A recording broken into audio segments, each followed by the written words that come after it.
Мяжа закрываецца ў звязку з вучэннямі «Захад-2025». Польша пастанавіла цалкам закрыць мяжу з Беларусю нават для грузавога транспарту. І адкрые яе толькі тады, калі знікне пагроза з боку Беларусі, заявіў кіраўнік МУС краіны Марцін Карвінскі. Літва таксама абяцае ўзмацніць бяспеку. Што вядома на дадзены момант, апавядзе Антон Бяздольны.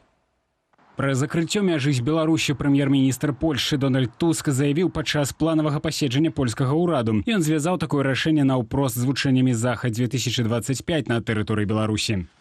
Mamy też do czynienia z narastającą liczbą... Мы маем справу з ростам розных правакацыяў з боку Расіі і Беларусі, таксама на тэрыторыі краіны. Хаця б арышты грамадзяніна Польшчы, езуіта на тэрыторыі Беларусі ёсць прыкладам агрэсіўных правакацыяў. У звязку з гэтым для бяспекі краіны мы закрыем мяжу з Беларуссю, у тым ліку чыгуначны пераход. Паводле Туска мяжу закрыюць апоўначы з чацвярга на пятніцу. Міністр унутраных спраў Польшчы Марцін Карвінскі пасля паседжання ўраду дакладніў, гаворка пра закрыццё руху ўсіх відаў транспарту праз мяжу. Гэтае закрыццё будзе мець часовы характар. Найбольш актыўная частка вучэнняў, як паведамляюць арганізатары, 12-16 верасня. Але будзем сачыць за развіццём сітуацыі. Памежныя пераходы будуць адкрытыя толькі тады, падкрэслю гэта, калі мы будзем упэўненыя ў бяспецы грамадства. Беларускія аўтаперавознікі пачалі адмяняць аўтобусныя рэйсы ў Польшчу з 12 верасня. Тым, хто набыў квіткі, абяцаюць вярнуць грошы. Некаторы час таму прэм'ер паведаміў, таму перавознік яшчэ не мае інфармацыі. Мы не ведаем. Цяпер на межах Беларусі і Еўразвязу працуюць толькі 4 памежныя пераходы. З іх толькі адзін на беларуска-польскім участку. Таксама заставаўся адкрытым адзіны грузавы чыгуначны пераход Казловічы. Гэта беспрэцэдэнтнае рашэнне польскага ўраду зачыніць цалкам мяжу з Беларусю. Я меркую, звязана з тым, каб аказаць ціск на рэжым Лукашэнкі, і Лукашэнка ўрэшце пайшоў на некаторыя саступкі. Таму тут ёсць і вайсковы элемент. Літоўская памежная служба тым часам заявіла, што на час вучэнняў узмацняе мяжу з Беларуссю. Аднак таксама пакуль не прывяла падрабязнасцяў. Супольныя расійска-беларускія вучэнні «Захад-2025» пачнуцца ў Беларусі ў найбліжэйшую пятніцу 12 верасня. Афіцыйна яны будуць працягвацца да 19 верасня. Кіраўнік Генштабу Беларусі завяраў, што вайсковыя трэніраванні носяць выключна абарончы характар. У чэрвені ў Мінску абвесцілі, што пераносяць вучэнні ў глыб краіны далей ад заходніх межаў. Антон Бяздольны, Белсат. Дональд Трамп ужо тройчы публічна гаварыў пра неабходнасць вызвалення палітвязняў у Беларусі. Здавалася б, сігнал для Менску уключыцца ў перамовы, паказаць хаця б мінімальную гатовасць да крокаў насустрач. Але Лукашенка дзеяць наадварот. За апошнія тыдні рэжым у Беларусі здзейсніў 3 рэзанансныя крокі. Арыштаваў польскага манаха, адправіў за краты жонку брытанскага дыпламата, і на фоне гэтага краіну абляцела вестка пра гібель палітвязня Андрэя Паднябеннага ў магілёўскай калоніі. Руслан Ігнатович працягне тэму. 36-гадовага гомельца Андрэя Паднябеннага знайшлі мёртвым у ПК нумар 15 Магілёва. Афіцыйная прычына смерці ўдушша, але былыя вязні гэтай калоніі кажуць, раней Андрэя збівалі. У тым ліку былы кіраўнік карнай установы Аляксей Лазаренка. Андрэя Паднябеннага затрымалі ў 2021. У віну яму запісалі падпал аўтамабіля сілавіка, пракол колаў у тралейбусах, кіраванне так званым экстрэмісцкім тэлеграм-чатам. Лукашэнкаўскі суд пакараў мужчыну 15 гадамі пазбаўлення волі. Пазней тэрмін павялічылі да амаль 17 гадоў. Паводле тых, хто сядзеў разам з Паднябенным, у калоніі яго чакалі сістэматычныя катаванні. Амаль адразу Андрэй трапіў у штрафны ізалятар. Потым яшчэ і яшчэ. Агулам у ШИЗА ён правёў не менш за 50 сотняў. А яшчэ пазбаўлення перадачаў, абмежаванне ў кантактах, цяжкія ўмовы працы. Пры гэтым у яго былі праблемы са здароўем. Андрэй звяртаўся ў медычную частку, але сапраўднай дапамогі не атрымаў. Былыя вязні, апытаныя выданнямі «Наша Ніва» і «Зеркала», згадваюць загінулага як аднаго з найдабрэйшых і найразумнейшых у калоніі. Ён падтрымліваў іншых, дзяліўся апошнім. «Я буду ісці да канца», – казаў Андрэй. На волі ў яго засталіся 3 дзяцей. Жахлівая смерць Андрэя Паднябеннага адбылася пасля шэрагу камплементарных заяваў прэзідэнта ЗША Дональда Трампа на адрас Александра Лукашэнкі. Апошні раз Трамп назваў таго моцным лідарам і паважаным чалавекам і выказаў спадзеў, што той хутка выпусціць сваіх закладнікаў. Нашых мы ў асноўным вярнулі і нічога не заплацілі. Але я выказаў сваю павагу кіраўніку краіны. Ён зноў жа вельмі моцны чалавек, але ў яго 1400 або 1500 ці проста вялікая колькасць закладнікаў, і мы размаўляем пра іх вызваленне. Некаторыя з іх палітычныя, мяркую шмат хто з іх палітычныя, і выглядае на тое, што іх вызваленне адбудзецца даволі хутка. І тут паўстае галоўнае пытанне. Што гэта за перамовы з Захадам, калі рэжым працягвае катаванні і забойствы?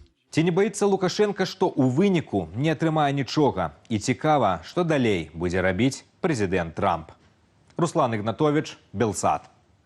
У Мінску затрымалі сям'ю уласнікаў і 4 менеджераў неназванага таксапарку. У афіцыйным прэс-рэлізе МУЗ кампанію назвалі адною з найбуйнейшай у краіне.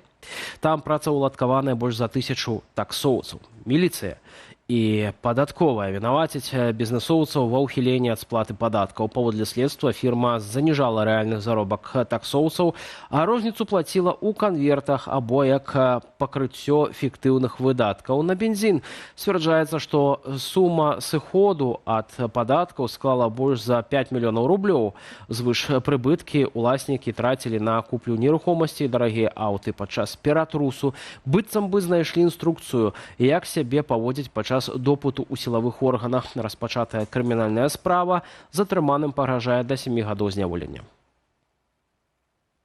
Агенты КДБ дзеялі ў краінах Еўропы, цяпер яны выкрытыя. Хтосьці ў турме, а хтосьці выязджае ў Беларусь, дзякуючы дыпламатычнаму статусу. Чым маглі займацца лукашэнкаўскія агенты, сярод якіх можа быць і дарацца беларускай амбасады ў Празе, высвятляў Ян Федарович. Спецслужбы Чэхіі заявілі пра супольную акцыю з Румыніяй і Вугоршчынай. Яе вынікам сталася ліквідацыя шпіёнскай сеткі КДБ, што дзеяла ў Еўропе. Чем они могли заниматься? В принципе, это сбор различной информации, это, например, о поставках вооружения, о маршрутах поставок этих вооружений, ну и также создание таких сетей в тех или иных странах, которые могут лоббировать интересы что Минска, что Кремля.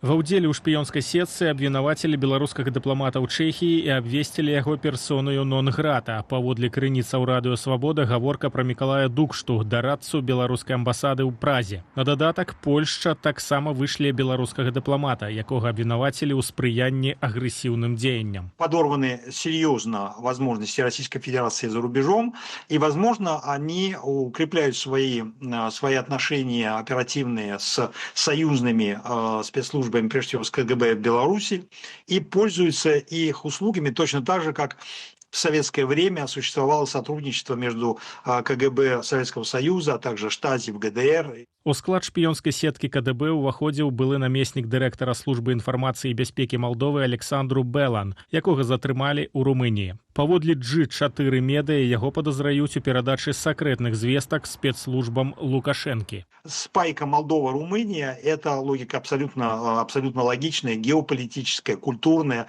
историческая. И, соответственно, для спецслужб это облегченная работа. Если вы завербовали кого-то в Молдове, то этот человек будет работать по Румынии. А Румыния входит в состав ЕС, входит в состав НАТО.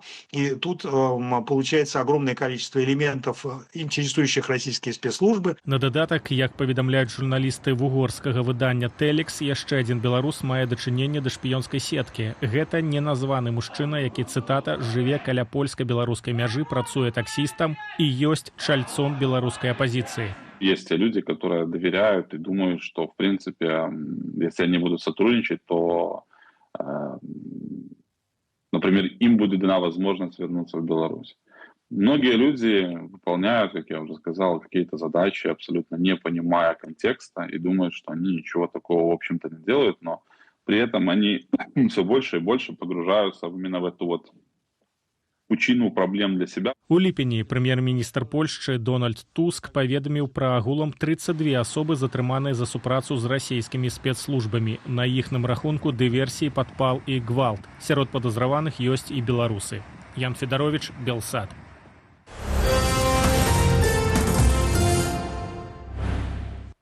Ці можна загадаць інфляцыі цэнам не расці? Можна. Менавіта гэта і зрабіў сёння Лукашенко на нарадзе з банкаўскім сектарам. У калекцыю геніяльных думак дадаў ён і патрабаванне вярнуцца да ідэі 13-гадовай даўніны, якая ў свой час, аднак, правалілася сумясціць у адно цэлае банкі і прамысловасць. Таму працягне Валера Руселік.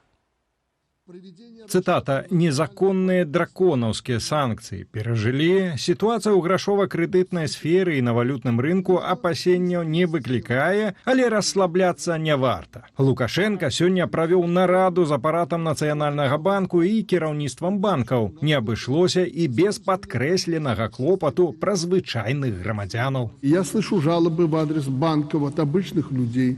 То старые доллары не принимают, то навязывают клиентам страховые услуги. Давайте договоримся.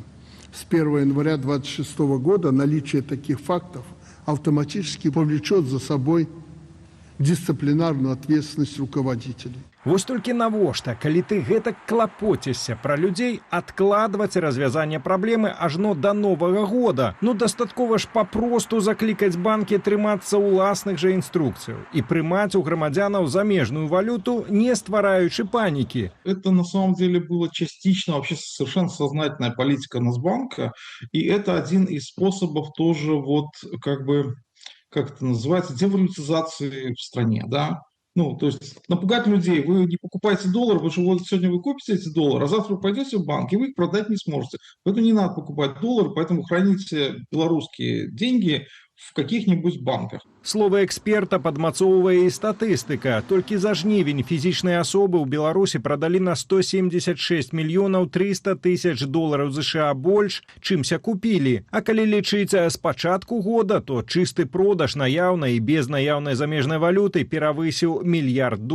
Сёння ж Лукашенко паставіў перад айчыннымі банкамі і новыя задачы. Акрамя змагання з інфляцыяй і цэнамі, ён запатрабаваў ад іх больш актыўнага ўключэння ў падтрыманне эканомікі, у прыватнасці інтэгравацца з прадпрыемствамі ў межах фінансава-прамысловых групаў і дапамагаць ім, найперш на замежных рынках, а калі не знойдуцца іншыя, то самым выступаць у ролі інвестараў. Когда у банка вот в нормальной ситуации, когда он не состоит в этой ФПГ, он может выбирать на рынке, кому дать деньги, кому выгодно эти деньги дать. Там, да, вот там сегодня у МАЗа, там, МАЗ представил хороший инвестиционный проект, я дам МАЗу.